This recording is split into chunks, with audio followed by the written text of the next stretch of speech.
Olá! Dando continuidade ao nosso canal Conciprev, que é um projeto de extensão de conscientização previdenciária, hoje nós iremos tratar de um tema muito relevante. Hoje nós iremos falar de crimes previdenciários. Convidamos o professor Altair Mota Machado, o titular da cadeira de Direito Penal aqui da Faculdade de Direito. Professor Altair, muito obrigado pela presença.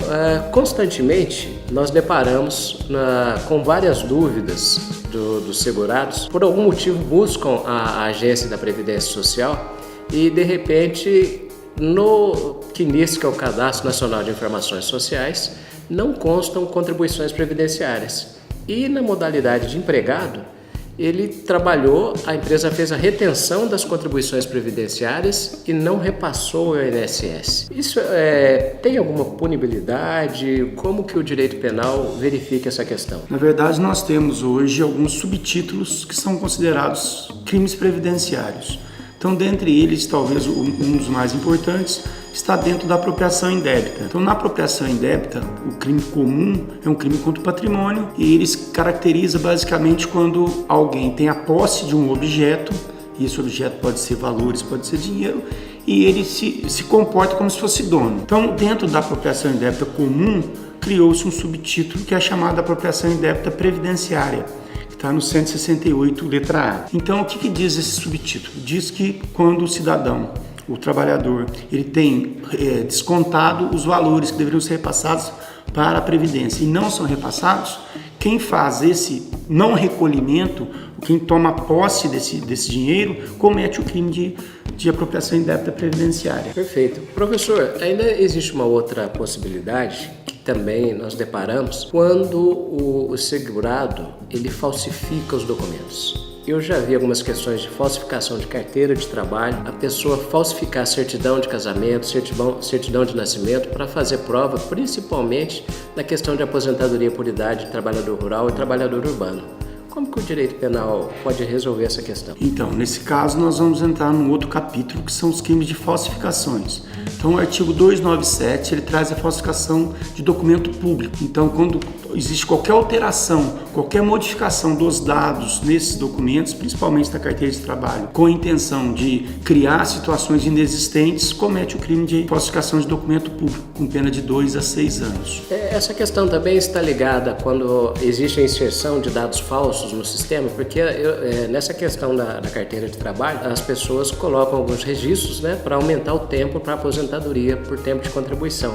Mas se um funcionário às vezes consegue inserir esses documentos lá no sistema da Previdência? Nós temos também um crime capitulado lá no 313A, que ele trabalha com a inserção de dados falsos. Então, a inserção de dados falsos pode ser feita de duas formas. Pode ser feita pelo próprio servidor da Previdência, quando ele insere dolosamente um dado sabendo que é falso, ou o próprio cidadão comum que faz com que esse servidor, por negligência, às vezes conferência dos dados ou dos documentos que ele tem em mãos, ele faz a inserção. O interessante é que essa inserção ela tem que ser dolosa, não pode ser culposa. Então, por exemplo, se o segurado leva um documento, esse documento está adulterado e o servidor ele não presta atenção e insere esse dado culposamente, ele não comete o crime, mas o segurado sim. E nós podemos falar na questão de estelionato, dessas questões também de direito?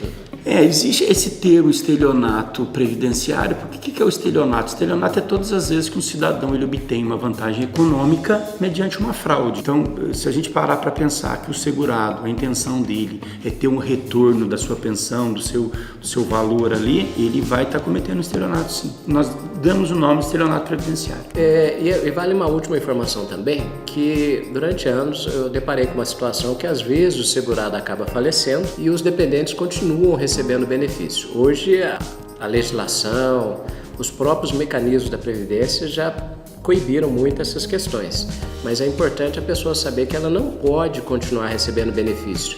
Se o segurado faleceu antes do recebimento do benefício, os dependentes vão ter direito a um resíduo e não continuar recebendo o benefício para frente. Se porventura uma pessoa recebeu aí durante anos o benefício e o sistema não conseguiu plotar essa questão, existe algum crime? Eu vejo o crime patrimonial, é uma questão de interpretação, ou se é apropriação indébita, a vida por erro, que pode acontecer, é como se você tivesse na sua conta bancária um depósito que não é seu.